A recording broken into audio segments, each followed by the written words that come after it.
Ladies and gentlemen, we just landed from Australia, here to get some important information nobody else knows. We're here in Los Alamos, New Mexico. We're about to interview Mr. Oppenheimer. Let's see. We just have some questions for him. See what goes down, and here we go. Mr. Oppenheimer, why are you running? Mr. Oppenheimer, why are you running? Careful, you almost dropped the plutonium. Alright, mate, we just have some questions for you. Just tell me about yourself a little bit. What you do, what goes on around here. Just simple. Yeah, of course. The name's Robert. By the way, here in Los Alamos, we're developing the most advanced technology. Thanks to my boy Roosevelt, we are going to be the #1 technologically advanced country. Interesting, mate. Interesting. Thank you so much. All right, mate. Right now, we're just walking to one of his laboratories. He's gonna show us around, see how operations get down and dirty out around here. Welcome. Oh, thank you.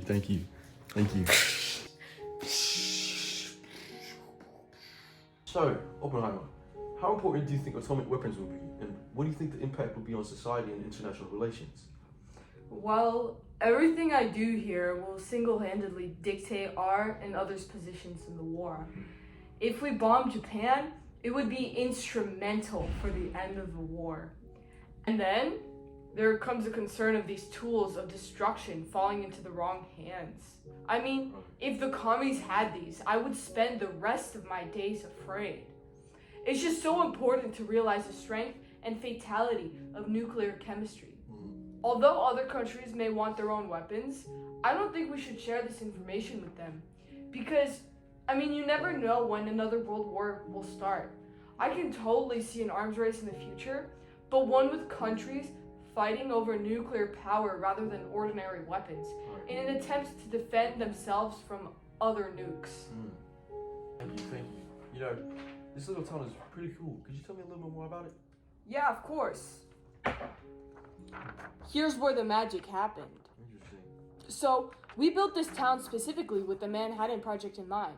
Right. We were rushing against time to build Los Alamos. We needed an end to the war fast. Right. So, it took us just over 2 hours and a lot of workmen. Interesting. So, could you tell me a little bit more about the bombs you've tested?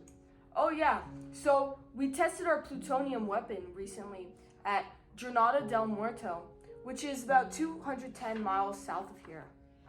I have a photo here of what the aftermath of the test looked like. As you can see, the surrounding area is destroyed and highly radioactive. It was horrible for the land, but amazing for our scientific discoveries. It's very interesting. Could you tell me a little bit more about the scientists working here at Los Alamos? Yes, hold on a second. You mentioned that was plutonium, right? Right? Hey, what are you doing? God, I don't think you can drink that. You should know that. What do you? Can we get a medic? Robert! What are you doing? Can we get a medic? Please? Are you okay? Are you joking? Are you? Guys, we're gonna have to cut here.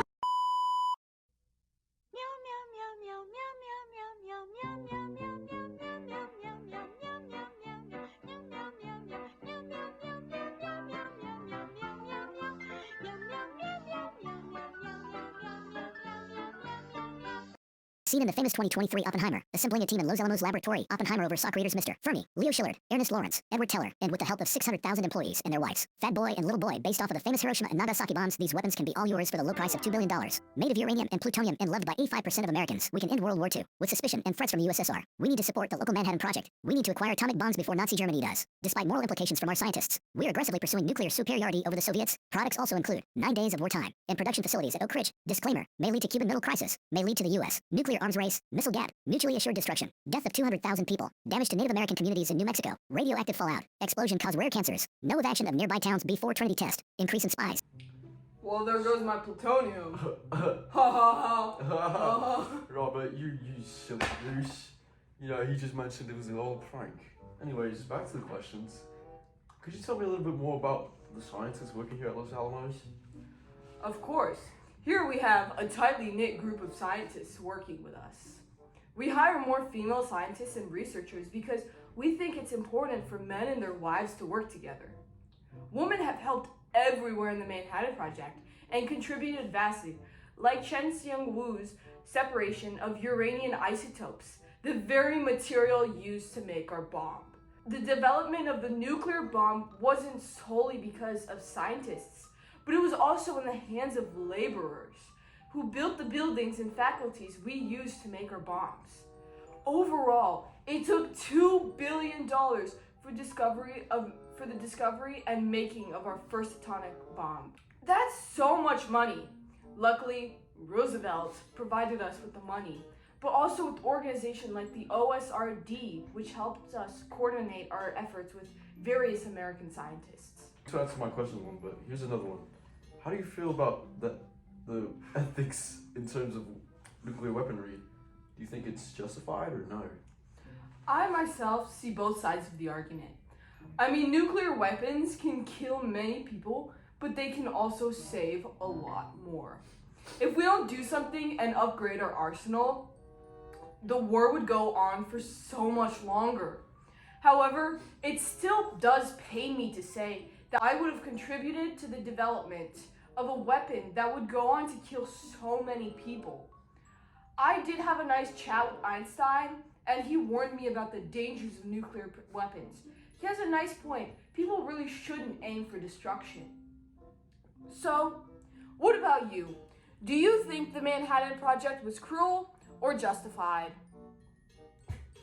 Who are you talking to, mate? The students. Oh. The students!